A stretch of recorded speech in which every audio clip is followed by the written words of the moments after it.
India పాకిస్తాన్ల మధ్య match అంటే అది కేవలం ఒక మ్యాచ్ మాత్రమే కాదు, ఒక మినీ యుద్ధం లాంటిదని మనందరికీ తెలిసిందే. కానీ ఈ 2026 వరల్డ్ కప్లో ఈ యుద్ధం కేవలం క్రికెట్ గ్రౌండ్కే పరిమితం కాలేదు. గ్యాలరీల నుంచి సోషల్ మీడియా వరకు, కామెంటరీ బాక్స్ నుంచి యూట్యూబ్ ఛానళ్ల వరకు నిరంతరం కొనసాగుతోంది. ఇండియాకు సెమీస్కు వచ్చే అర్హతే లేదు అని షాహిద్ ఆఫ్రీది వంటి పాక్ మాజీలు డైరెక్ట్గా స్టేట్మెంట్స్ ఇస్తుంటే, అందుకు కొనసాగింపుగా వరుసపెట్టి పాకిస్తాన్ మాజీ క్రికెటర్స్ టీమిండియాను ట్రోల్ చేస్తున్నారు. అయితే ఇండియా ఓడిపోవాలని ఆఫ్రీది ఎందుకు అంటున్నాడు? వరుసపెట్టి పాక్ మాజీలు ఇండియాపై ఎందుకు విషం చిమ్ముతున్నారు? టీమిండియా నిజంగానే బ్యాట్ స్టాంపరింగ్ చేస్తోందా? ఇండియన్ బ్యాటింగ్ గురించి నాసిర్ హుస్సేన్ కూడా ఎందుకు ట్రోల్ చేస్తున్నాడు అనే విషయాలను ఈ వీడియోలో తెలుసుకుందాం. వీడియోని ఎక్కడా స్కిప్ చేయకుండా చివరి వరకు చూడండి. ఈ వరల్డ్ కప్ టైం పాకిస్తాన్ దిగ్గజం షాహిద్ అఫ్రిది ఇండియాపై చేసిన వ్యాఖ్యలు ఇప్పుడు అత్యంత కాంట్రవర్షియల్ అయ్యాయి. టీమిండియాకు సెమీఫైనల్స్ కు వెళ్లడానికి ఏమాత్రం అర్హత లేదని, వెస్టిండీస్ టీం టోర్నమెంట్ అంతటా అద్భుతంగా ఆడింది కాబట్టి వారికే ఆ అర్హత ఉందని సంచలన వ్యాఖ్యలు చేశాడు. అంతటితో ఆగకుండా ఒకానొక సందర్భంలో ఇండియా, జింబాబ్వే మరియు వెస్టిండీస్లతో మ్యాచ్లను ఫిక్స్ చేసుకుంటుందని, భారీ మార్జిన్తో గెలిచి సెమీస్కు వెళ్తుందని తీవ్రమైన ఆరోపణ చేశాడు. ఇలాంటి ఫిక్సింగ్ ఆరోపణలు ఇప్పుడు సోషల్ మీడియాలో దావానంలా వ్యాపించాయి. ఇక అఫ్రిది తన విమర్శలను కేవలం క్రికెట్కే పరిమితం చేయలేదు. గతంలో మోదీ ప్రభుత్వాన్ని విమర్శిస్తూ భారత్ 4 గుజరాతీలతో నడుస్తోంది, వారిలో 2 అమ్ముతున్నారు, 2 కొంటున్నారు అని వివాదాస్పద రాజకీయ వ్యాఖ్యలు చేశాడు. ఇండియాలో హిందూ ముస్లిం కార్డు వాడుతున్నారని ఆరోపిస్తూనే రాహుల్ గాంధీని ప్రశంసించడం వంటివి అతని ద్వంద్వ వైఖరిని సూచిస్తున్నాయని భారత అభిమానులు మండిపడుతున్నారు. అయితే పాకిస్తాన్ టీం ఇండియాతో 61 రన్స్ తేడాతో ఓడిపోయిన తర్వాత అఫ్రిది తన సొంత జట్టుపై కూడా విరుచుకుపడ్డాడు. బాబర్ అజం, షహీన్ అఫ్రిదీలను జట్టు నుంచి తీసేయాలని సూచించాడు. ఇది ఒక రకంగా ఇండియా విజయం తర్వాత వచ్చిన నిరాశగా కనిపిస్తుంది. ఈ వరల్డ్ కప్ టైంలో పాక్ ఆటగాళ్లలో తీవ్రమైన అసహనం కనిపించింది. జింబాబ్వే మీద ఇండియా గెలిచినప్పుడు జునైద్ ఖాన్ స్పందిస్తూ పిచ్లు చాలా ఫ్లాట్గా ఉన్నాయని, ఇలాంటి పిచ్లపై ఆడటం వల్ల పాక్కు నష్టం జరుగుతోందని వ్యాఖ్యానించాడు. అలాగే సాక్లైన్ ముస్తాక్ వంటి వారు భారత మాజీ ఆటగాళ్లను నారో మైండెడ్ అని, వారు ద్వేషాన్ని వ్యాప్తి చేస్తున్నారని విమర్శించారు.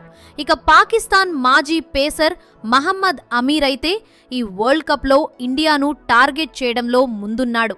టీమిండియా ఈసారి సెమీఫైనల్కు కూడా చేరదని అతను బలంగా జోస్యం చెప్పాడు.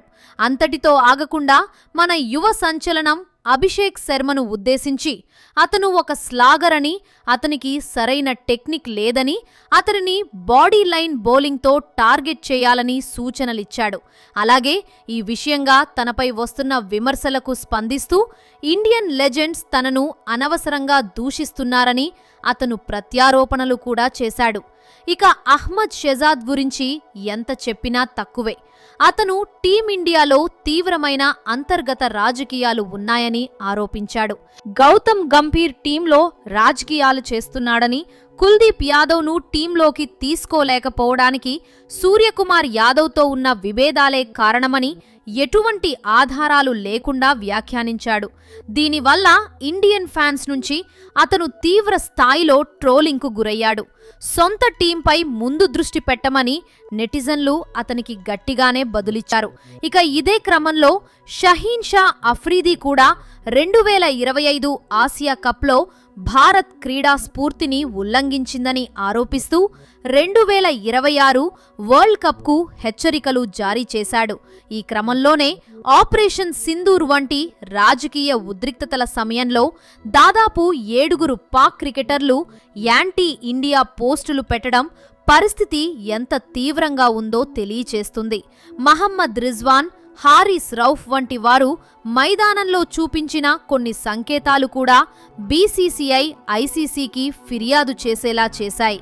అయితే ఈ విమర్శల వెనుక ఉన్న అసలు కారణాన్ని మనం ఒకసారి గమనిస్తే, పాకిస్తాన్ జట్టు ఈ వరల్డ్ కప్లో ఆశించిన స్థాయిలో రాణించలేకపోవడం, ఇండియా చేతిలో ఘోర పరాజయం పాలవ్వడం మరియు ఇండియా సెమీఫైనల్ దిశగా దూసుకుపోవడం వంటి అంశాలు కనిపిస్తాయి. తమ దేశంలో ఉన్న క్రికెట్ సంక్షోభాన్ని కప్పిపుచ్చుకోవడానికి అక్కడి మాజీలు ఇండియాపై విమర్శలు కురిపించడం ఒక వ్యూహంగా కనిపిస్తోంది. షాహిద్ అఫ్రిది వంటి వారు వెస్టిండీస్కు మద్దతు ఇవ్వడం ద్వారా ఇండియాను మానసిక ఒత్తిడికి గురిచేయాలని చూస్తున్నారు. కానీ టీమిండియా ఈ విమర్శలను ఏమాత్రం పట్టించుకోకుండా తమ ప్రదర్శనతోనే సమాధానమిస్తోంది. ఇదిలా ఉంటే మరోవైపు రావల్పిండి ఎక్స్ప్రెస్ షోయబ్ అఖ్తర్పై కూడా ఒక పెద్ద వివాదం రేగింది. పాకిస్తాన్ క్రికెట్ పతనానికి ఇండియానే కారణమని అఖ్తర్ నిందించినట్లు కొన్ని మీడియా సంస్థలు హెడ్లైన్స్ పెట్టాయి. కానీ వాస్తవానికి అఖ్తర్ అన్నది వేరు. అతను తన ఇంటర్వ్యూలో పాకిస్తాన్ క్రికెట్ బోర్డు నాయకత్వాన్ని, ముఖ్యంగా మొహ్సిన్ నఖ్వీని తీవ్రంగా విమర్శించాడు. పాక్ క్రికెట్ పతనానికి అజ్ఞానులకు, అసమర్థులకు కీ రోల్స్ ఇవ్వడమే కారణమని అతను కుండబద్దలు కొట్టాడు. పాక్ టీం ఇండియా ముందు మెంటల్గా బలహీనపడిపోతోందని, ఒత్తిడిని తట్టుకోలేకపోతోందని అతను విశ్లేషించాడు. ఇండియా రాబోయే 100 ఏళ్ల వరకు సరిపోయే క్రికెట్ ఆడుతోందని అతను టీమిండియాను ప్రశంసించాడు కూడా. అయితే సోషల్ మీడియాలో మాత్రం అతను ఇండియాను నిందిస్తున్నట్లు తప్పుడు ప్రచారం జరిగింది. దీనిపై మొహమ్మద్ కైఫ్ వంటి వారు అఖ్తర్ పాక్ సిస్టంను కాపాడుతూ ఇండియా గెలుపు క్రెడిట్ను తగ్గించే ప్రయత్నం చేస్తున్నారని విమర్శించారు. కేవలం పాకిస్తాన్ ప్లేయర్స్ మాత్రమే కాదు, ఫిబ్రవరి 10, 2026 నాటి ఒక మీట్లో రాజపక్స మాట్లాడుతూ ఇండియన్ ప్లేయర్స్ ఉపయోగిస్తున్న బ్యాట్లు ఇతరుల కంటే ఎంతో మెరుగ్గా ఉన్నాయని, వాటిపై ఏదో రబ్బర్ లేయర్ అప్లై చేసినట్టు కనిపిస్తోందని వ్యాఖ్యానించాడు. ఈ రకమైన బ్యాట్లను ఇతరులు కొనలేరని కూడా అతను అన్నాడు. ఇది ఒక రకంగా బ్యాట్ ట్యాంపరింగ్ లేదా అన్ఫెయిర్ అడ్వాంటేజ్ అనే చర్చకు దారితీసింది. అయితే ఈ విషయం పెద్ద వివాదంగా మారడంతో రాజపక్స వెంటనే స్పందిస్తూ క్లారిఫై ఇచ్చాడు. తను ఇండియన్ క్రికెట్ వ్యవస్థను ప్రశంసించడమే తన ఉద్దేశమని, భారత బ్యాట్ తయారీదారులు అత్యుత్తమ నాణ్యతను అందిస్తున్నారని మాత్రమే చెప్పాలనుకున్నానని వివరణ ఇచ్చాడు. మరోవైపు ఇంగ్లాండ్ మాజీ కెప్టెన్ నాసిర్ హుస్సేన్ కూడా ఈ వరల్డ్ కప్ వివాదాలపై కొన్ని సాధారణ వ్యాఖ్యలు చేశాడు. దీనికి మన భారత లెజెండ్ కృష్ణమాచారి, శ్రీకాంత్ ఘాటుగానే స్పందించారు. ఇప్పుడు ఎందుకు మాట్లాడుతున్నారని శ్రీకాంత్ ప్రశ్నిస్తూ నాసిర్ హుస్సేన్కు కౌంటర్ ఇచ్చారు. అంతేకాకుండా 100 టోర్నమెంట్లో పాకిస్తాన్ ప్లేయర్లను తప్పించడంపై ఇంగ్లాండ్ ఆటగాడు హ్యారీ బ్రూక్ వంటి వారు ఇది అవమానకరమని వ్యాఖ్యానించారు. ఇది పరోక్షంగా భారత యాజమాన్యంలో ఉన్న ఫ్రాంచైజీలపై విమర్శగా భావించబడింది. అయితే శ్రీలంక, ఇంగ్లాండ్, ఆస్ట్రేలియా వంటి దేశాల నుంచి వచ్చిన విమర్శలు చాలా పరిమితంగా మరియు కొన్నిసార్లు తప్పుగా అర్థం చేసుకోబడినవిగా ఉన్నాయి. కానీ అసలైన మాటల దాడి మాత్రం పాకిస్తాన్ నుంచే మొదలైంది. ఈ వీడియోలో మనం చెప్పుకున్న వాటిని ఒక్కసారి గమనిస్తే టీమిండియాపై వచ్చిన విమర్శలు ఎక్కువగా నిరాధారమైనవి మరియు కేవలం అసూయ లేదా నిరాశరాశ నుంచి వచ్చినవే అని అర్థమవుతోంది. బ్యాట్లపై రబ్బర్ లేయర్ ఆరోపణలు లేదా మ్యాచ్ ఫిక్సింగ్ వంటి తీవ్రమైన ఆరోపణలకు ఎటువంటి ఆధారాలు లేవు. అలాగే పాక్ క్రికెట్ పతనానికి ఇండియాను బ్లేమ్ చేయడం అనేది కేవలం సెన్సేషనల్ హెడ్లైన్స్ కోసమే అని షోయబ్ అఖ్తర్ ఉదంతం ద్వారా స్పష్టమైంది.